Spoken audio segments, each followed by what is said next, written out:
वालेकुम। वालेकुम सलाम। क्या नाम है आपका? अंकल सईद लाहौरी। अंकल सईद लाहौरी, कैसे हैं आप? शुक्र अल्हम्दुलिल्लाह। आपने जो है वो सारी पतंगे अपने ऊपर ही लगा ली हैं उड़ाने की बजाय। नहीं, मैंने ये पतंगे सिर्फ डिस्प्ले की है। मैंने 500 गुड्डे बनाकर उसके पीछे SOP का जो भी रूल थे वो सारे मैंने लिख दिए थे ताकि कोई नुकसान ना हो। जो गुड्डी उड़ाने वाले हैं, पसंद मनाने वाले हैं, वो उस रूल को चलेंगे तो कोई नुकसान नहीं होगा। मैं मरियम नवाज साहिबा का बहुत शुक्रिया अदा करता हूँ जिन्होंने लोगों को इतनी खुशियाँ बांटी हैं। तो आपने पतंगे सिर्फ बनाई हैं कि उड़ाई भी हैं? मैंने सिर्फ बनाकर लोगों में बांट दी है मैंने। आप मुझे बताएं कि आज आखिरी दिन है और लोग जो है वो कह रहे हैं कि पतंग अब ब्लैक में मिल रही है, यानी कि 1000 का एक गुड्डा मिल रहा है। आपने हमें बताना है क्योंकि आप पतंग बनाते हैं, कॉस्ट कितनी आती है एक पतंग पे जो 1000 में ये बेच रहे हैं? जो एक तावे का गुड्डा है ना वो 100 रुपए का बनता है।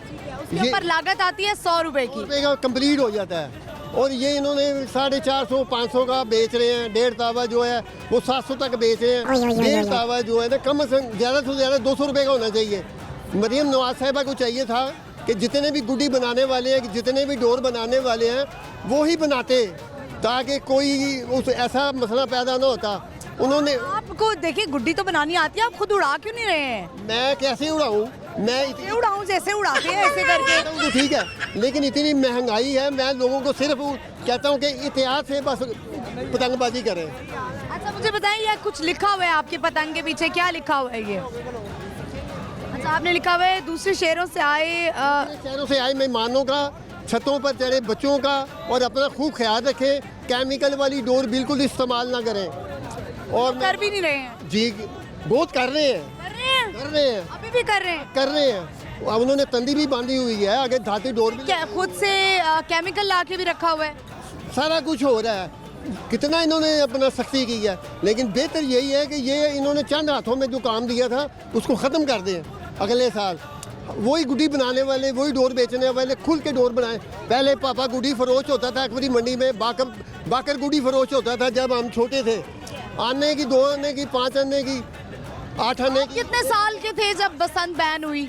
मैं उस वक्त 22 साल 23 साल पहले की बात है। आप भी नहीं उड़ाते थे पतंग? मैं उड़ाता था लेकिन दरमियान में मैंने बिल्कुल हाथ नहीं लगाया। मेरी 70 साल उम्र हो गई है, लेकिन ये खुशियाँ उन्होंने दी हैं। मैं मरियम नवाज साहिबा को कहता हूँ कि अगले साल अगर बसंत का आर्डर करें तो लोगों को खुली छुट्टी दें कि वो सारे वो पतंगे बनाएं, गुड्डी डोर बनाएं ताकि सस्ती डोर गुड्डी मिलेगी। ये जो बसंत अगर आपको कम नज़र आ रही है ना, फिर इतनी ज़्यादा पसंद होगी। तो नहीं लग रहा कम, क्योंकि लोग तो मुझे लग रहा है पूरा लाहौर उमड़ आया है यहाँ पे। तो बहुत ज़्यादा है, बहुत पतंगे उड़ रही हैं। इतनी इतनी महंगी छतें सेल हो गई हैं, लेकिन कम छतें होने की वजह से सारे मेहमान तो शहर में आ गए हैं, 12 दरवाजे के अंदर आ गए हैं। बहुत शुक्रिया आपका, थैंक यू। बहुत मेहरबानी।